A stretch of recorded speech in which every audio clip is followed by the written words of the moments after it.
This is one of the bonus trainings on productivity and time management in the context specifically of your content strategy and when you should be boosting and when you should be promoting and different things like that. Now, the number one rule is obviously you can do as much as you want and you're only gonna get the results faster and better, most likely, because you're gonna learn. Like if somebody says, you wanna get good at basketball, go and shoot 100 free throws. Well, you're probably gonna get even better, even faster if you do 500. And so what I'm about to share with you is considered maybe like a benchmark version of what you could do and what I recommend you do at a basic level, but you could always do more and go above and beyond. So when it comes to content, what I like to do for scheduling content is a couple things. One is I go like this and I write broad and I write niche. And on here, I'm writing out all of the broad content more related to the personal things that I believe in. Maybe it's mindset, maybe it's personal development, maybe it's spiritual stuff, maybe it's reading, maybe it's cars. This is just broad content that is entertaining, it's educating, and it's also sharing a little bit more about what I like and what I represent, what I stand for, what makes a difference in my life and what I think is important. And the only reason why I don't like to say I, but it's personal stuff to you. Like I might say, you know, spiritual fulfillment and development is something that I don't talk about often. However, I see a lot of people that are unfulfilled in the entrepreneur space, and I see a lot of people so excited to build a personal brand, they get caught up in trying to make the money from the personal brand than they do just being fulfilled on the journey of personal branding. And so this is where you share things that are more personal, less about you. I don't have a product or a service for this. This is just me sharing something that I think is beneficial. Maybe another one is networking, right? I don't have a course on networking. I don't sell anything on networking, but I do talk about it because I think it's a really important element. I also think mindset is, and I also think productivity and time management is, which is why this is really just a bonus training for me to put this out there, because a lot of people wonder, how do I create my content and schedule it in a way that allows me to manage my time efficiently so I don't have to spend all this time? Well, map out some of your broad content, map out some of your niche content. Over here, this might be sales, this might be marketing, this might be finance, this might be, you know, being a chiropractor, this might be sharing information as a lawyer and real estate. I'm just scribbling on here now. So whatever your business is, whatever your personal brand is being developed around, I want you to write down all, and then guess what? Sales has 100 little things. Marketing has 100 little things. Finance has 100 little things. So whatever your subject is, for me, I would do sales, marketing, and personal branding over here, and then I'd write down the subsets of sales, marketing, personal branding, and before you know it, I've got an entire blueprint. What are all the things people struggle with sales? We could do 100 things. Marketing, 100 things. Just Facebook, 100 things. Instagram, YouTube, LinkedIn, Google, pay-per-click, SEO. There's so many different things you could break down under sales, marketing, and personal branding. So whatever your business is, that's your niche, that's your content. And all your content under here is broken down into categories that are gonna help demonstrate to people educational things that help them get a result, a piece of insight, a piece of strategy, an action item, something to do to avoid a costly mistake, busting the myths of your industry. This is breaking down all the little pieces of your business and how you can help educate people and demonstrate to them your value. Over here is just broad stuff. The reason why we like to mix and match the two, 80% over here, by the way, 80% over here, 20% over here. Sometimes your broad content will reach more people. If you remember in the trainings on how to effectively boost and the most important metrics, usually, not always, your broad content might reach more people because it's broad. Everybody can usually resonate with this versus this is more niched into a specific audience of people that are prospects and eventually customers and clients. Where this is broad, almost everybody on the planet will relate to networking or maybe cars or reading a book or spiritual development or mindset, especially if you're really good and you're able to relate it to everybody. Maybe you want to just relate mindset, personal development, reading, networking in the context of your niche. That's fine.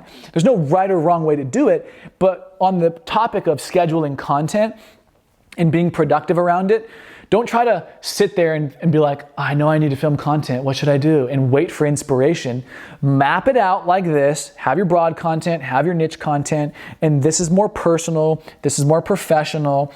And then as you go through, what I recommend doing is scheduling time in the week to film. Don't wait till you feel inspired. Don't wait to, be like, oh, this is the time I'm gonna film a piece of content. If you're not that guy or girl yet and you haven't gotten to the habit of just pulling out your phone and filming a video, then my recommendation is map it out. I do the same thing. For filming this today, I cranked out so much video content because I had a whole list of things that I was like, I'm gonna film this, I'm gonna film this, I'm gonna film this.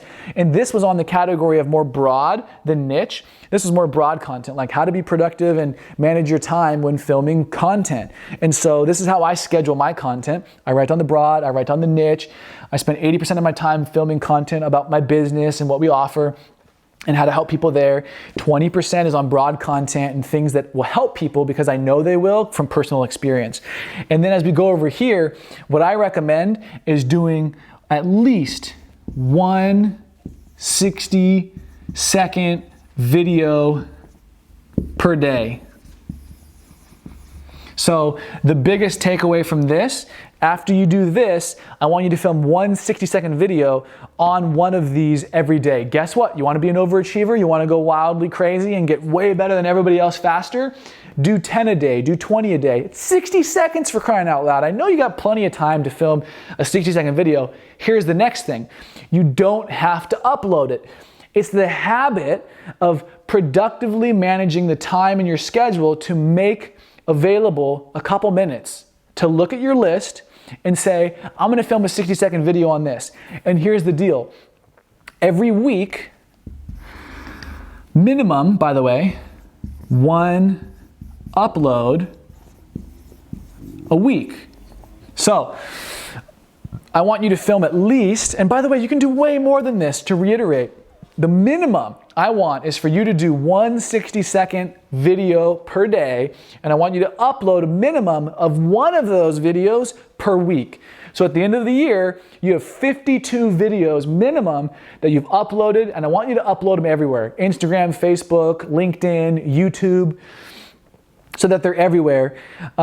This is very simple, right? Like, it doesn't get much more simple than this, but you just need the awareness of, okay, I got my 20% broad content, 80% niche content. I'm gonna do one 60-second video a day. Wow, is it a relief that I don't have to upload that video? Oh, how do I look? What am I saying? Don't worry about that. Just do the habit. If you're on the basketball court by yourself, you're not worrying if people are looking at you while you go and make a free throw and miss. And maybe you do an air ball, you don't even get near the net. Okay, that's embarrassing, but no one cares, you're by yourself. Same thing with your videos. When you turn on the camera, you're by yourself. I want you to get your smartphone or let me pull it out right here. Get your little tripod on Amazon that you can film with. Hey, blah, blah, blah. Maybe you set it up as a tripod on the table and you sit back and you can talk to yourself. And it's so simple, and I just want you to get really good at practicing being on camera. And what I found for the thousands of people we've trained and worked with, one 60-second video a day or more, ideally more, that you don't upload, but you just do it. And then at the end of the week, you go back and you look at all the 60-second videos you've done, a minimum of 7, if not like 20 or 30. And then you find the 1 or 2 or 3, and then you upload those. And by the way, if you film a 60-second video, in a dream world, you film it, I don't like that. Film it, I don't like that. Film it, I like that. Upload it. If you upload a video a day, even better, good on you. I hope that's the scenario, and I want to hear from you in the community. What's working, what's not? Are you doing this? Fantastic. I'll review your videos, upload them into the community. I'll look at them and tear them apart for you and help you get better faster. So, one 60-second video a day, upload one a week. These are the absolute non-negotiable minimums. Do more, I hope. And then here's the other thing. Every 90 days, I want you to schedule and to hire a videographer. So every 90 days minimum, I want you to allocate the money to hire a videographer for the entire day. And I want you to just film as much content as you possibly can. Go out to lunch, have them film it, spit some knowledge at it, have them chop it up. Go for a drive, have them, film you, pay attention to the road. Go for a walk in nature, sit in your house, go to your office. Do whatever you need to do to add some element of being in your environment and just film all day. Have a ton of content mapped out and film with a videographer. Go get some cool shots of you so you have B-roll that while you're driving around or while you're walking or looking at the beach. Go and film some awesome content and look at what it feels like to have delegated and outsourced this task so somebody else can film it and edit it and make you look all cool and badass while you just simply focus on the expertise of sharing your story, sharing your content, sharing your message, demonstrating to people how you help them, and giving away your best value for free. So this is a simple bonus training for you on productivity and time management when scheduling content. Again, the minimum 60 seconds a day of one video. Doesn't mean you have to upload it. The more you do, the better you'll get, faster. Upload a minimum of one video a week. I would love nothing more than for you to upload one video a day. And then every 90 days or more, I want you to hire a videographer to come over and film you for the entire day. This is a very similar process to what we do. And obviously I do more of this some days, weeks, months, and sometimes I do less. But the point is, this needs to become a non-negotiable for you. This is gonna make you so good. This is gonna sharpen your ability to be on camera and communicate your value. Oh, baby, I'm excited for you because this is a game changer. And the better you get on camera, the better you're gonna be at impacting people. And the better you get on camera, the better you're gonna be at making money at a scalable level on the internet. So this is truly one of the best skill sets you can develop. And the more you do, I'm telling you to make one free throw. If you make 100 in a day, you're gonna be that much better, that much faster. Hope this video helps.